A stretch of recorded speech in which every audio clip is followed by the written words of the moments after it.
De la nativité, il paraît que c'est maintenant la fête des enfants.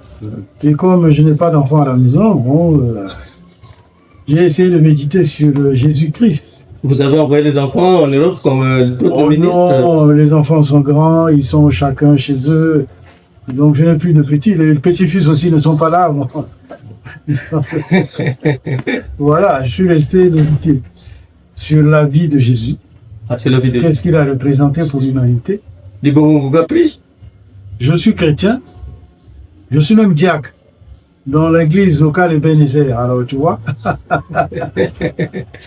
Anatole Bongongoka a disparu un moment et puis pouf, il revient avec un mot sur sa candidature à l'élection présidentielle.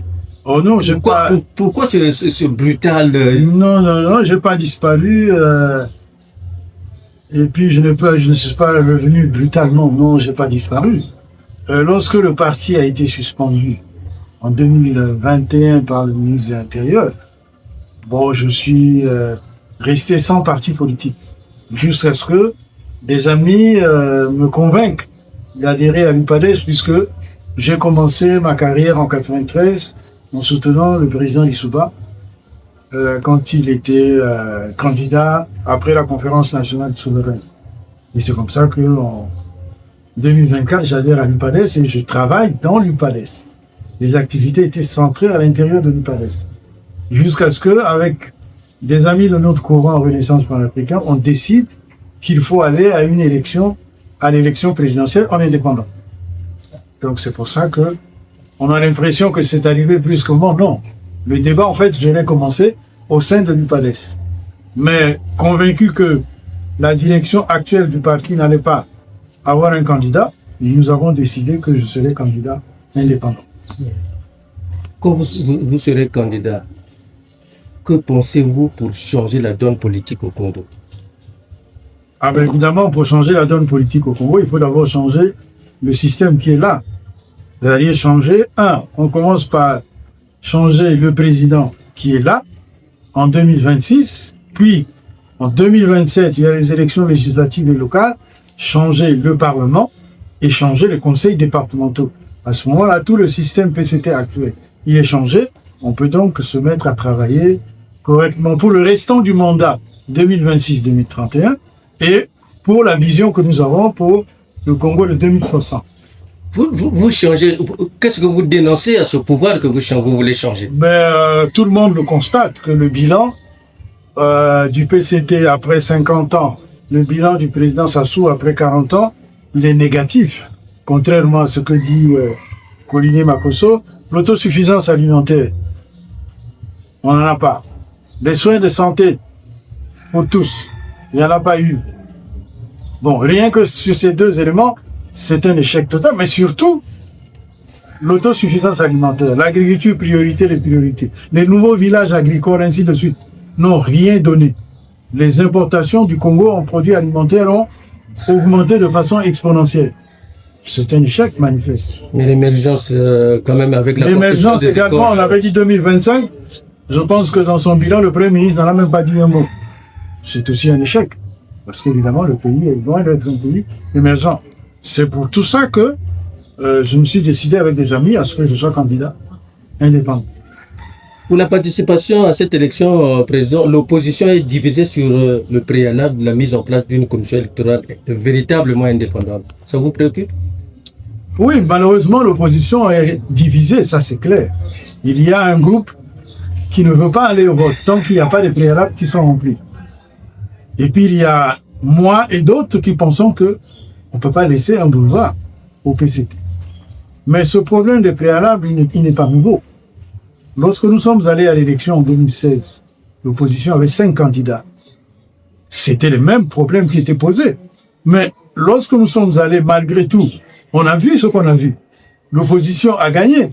Il n'y a pas eu suffisamment de solidarité entre les candidats de l'opposition et peut-être que le travail de la sécurisation des résultats sur toute l'étendue du territoire, cela n'a été possible qu'une partie du territoire. Mais l'autre partie du territoire, on n'a pas pu avoir la même situation que dans l'autre partie du territoire. Et peut-être aussi que la mobilisation n'a pas été efficace pour qu'effectivement après la victoire dans les urnes, nous soyons en capacité de défendre cette victoire et d'exercer effectivement le pouvoir. Ça, c'est sûr. Mais aujourd'hui, évidemment, on se retrouve dans la même situation. Bon, je ne sais pas, ceux qui parlent de préalable, qu'est-ce qu'ils vont faire pour que ces préalables soient effectifs? Je me pose des questions. Parce que sinon, aucun chemin pour que ces préalables deviennent effectifs, à ce moment-là, ils vont laisser un peu bas au président Sassou. Ce n'est pas parce qu'ils ne vont pas voter que les partisans du président Sassou ne vont pas voter. Non, pas du tout.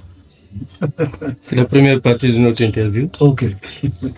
Président, qu'est-ce qui vous diffère des candidats d'hier qui, au lieu d'être véritablement opposants, accompagnaient le président Sassou, qui aujourd'hui est présenté par ses partisans? Bon, non, hier, quand on dit hier, c'est-à-dire que quand on prend les élections depuis 2002, bon, il y a des collègues qui se disent opposants, mais qui véritablement accompagnent le président. Parce que les résultats ne sont pas à la hauteur. Vous voyez, quand on a l'opposition, par exemple, en 2021, quand vous totalisez le score de tous les candidats dits opposants au président Sassou, on n'atteint pas les 3%. Le score, le meilleur qu'il y ait eu, je mets de côté le cas de Parfait Corilla qui est décédé malheureusement. Mais quand tu prends les résultats de Nzon, c'est 1,92%. Et puis tous les autres, les Kinumbi, tout ça, c'est 0,0,0. Donc ça veut dire que quand vous additionnez tout ça, on n'atteint même pas les 3%. À quoi bon? Plutôt que de faire quelque chose qui vous permette effectivement de faire un grand challenge au président actuel. Mais bon, si on continue à cette allure-là, c'est vrai qu'on n'ira pas loin. Et moi, quand je participe, j'espère que j'irai beaucoup plus loin que ça. Optimiste, président? Ah oui, il faut toujours être optimiste. Mais parce qu'aujourd'hui, les conditions de mécontentement du pays sont plus graves que celles de 2016. Aujourd'hui, tout le monde le constate. Et il y a des grèves partout. Donc, il y a des mécontentements partout. Et par conséquent, du point de vue, l'élément qui en dit le peuple est mécontent, plus même qu'en 2016. Et donc, normalement, l'idéal aurait été que on aille avec un candidat unique pour faire converger toutes les revendications et toutes les forces derrière une seule personne. Ce qui donne évidemment, qui pouvait donner, mais malheureusement, les discussions que j'ai eues avec quelques-uns de nos amis de l'opposition, n'ont abouti à rien. Chacun a voulu compter sur ses positions. On n'a pas pu s'accorder. Pourtant, l'initiative venait de beaucoup de mes camarades, mais je constate que ceux qui ont amené le problème n'ont pas été capables eux-mêmes d'être cohérents, constants jusqu'au bout. Et puis bon, chacun est parti de son côté. Et vous voulez vous jeter à l'eau seul? Ben, comme j'ai toujours dit, je ne peux pas laisser le BCT seul. Mais 25 millions, président, c'est quand même énorme. Alors, le financement de ma campagne, je n'ai pas raisonné comme le pouvoir le raisonne. Parce que l'élection présidentielle, ce n'est pas l'affaire d'une personne. C'est l'affaire de tout un peuple. J'ai voulu faire participer tout le peuple au financement de la campagne. C'est-à-dire que j'ai lancé un appel à contribution populaire en m'inspirant du modèle français, puisque dans les grands pays démocratiques, ce n'est pas le candidat qui finance sa campagne. C'est le peuple qui choisit son candidat et qui va aider le candidat à financer toute la campagne. Il y a tout un dispositif dans le système français, il y a tout un dispositif qui est là. Et c'est ce que j'ai essayé de faire. J'ai pris une personne qui est mandataire financier, et donc c'est cette personne qui va récolter toutes les contributions qui seront apportées, et c'est elle également qui va exécuter toutes les dépenses des frais liées à la campagne. Quand j'entends dire qu'il va collecter, ce qui veut dire que ça n'a pas encore commencé, mais le temps... Si, ça a commencé, c'est-à-dire qu'on a lancé, il y a eu déjà des premières contributions qui sont arrivées, mais évidemment, ce n'est pas suffisant, on compte sur le nombre. Plus on est nombreux, c'est ce que je dis, s'il y a 25 000 Congolais qui donnent 1000 francs, là, on a payé la caution. S'il y a 100 000 Congolais qui donnent 1000 francs, on a 100 millions. Mais je dois donner quand même une petite statistique. Pour espérer être un bon challenge pour le président Sassou, il faut arriver peut-être à 800 000 voix. Vous voyez, si 800 000 Congolais donnent 1000 francs, ben ça fait 800 millions. Et si les 800 000 Congolais ne donnaient pas? Ah, ça veut dire que le peuple ne veut pas de changement. Parce qu'un peuple qui veut changer, il doit contribuer. pour le changement. Vous ne pouvez pas vouloir changer et penser que c'est une personne qui va dépenser pour que le changement arrive. À ce moment-là, on fait comme fait le pouvoir. C'est-à-dire que le pouvoir a le trésor public, ils ont suffisamment pillé l'argent, et donc pour eux, donner 25 millions, 800 millions, c'est d'ailleurs, on le voit. Rien que la pré-campagne du président Sassou allait inaugurer un hôpital à Sibiti, c'est des quasters qui quittent Brazzaville en plein pour aller, soi-disant, applaudir le président Sassou à Sibiti. C'est le transport de militants au président. Ben oui, c'est la transhumance des militants. Quand on va à Ouesso, tous les quasters prennent la route, on arrive à Ouesso. Mais tout ça, ça demande de l'argent. D'ailleurs, on a vu, il y a un papier qui a fuité là, pour l'inauguration de l'école de Tarangaï. Hein? Il y a un papier qui a fuité, et quand vous additionnez tout ça, on avoisine le milliard, rien que pour la mobilisation. Vous voyez? Mais entre-temps, l'unité de dialyse au CHU a été fermée par faute d'argent. Ou bien, on ne paye pas le fournisseur selon l'échéancier qui a été prévu. Bon, vous voyez? Donc, apparemment, il y a un problème de priorité chez nous.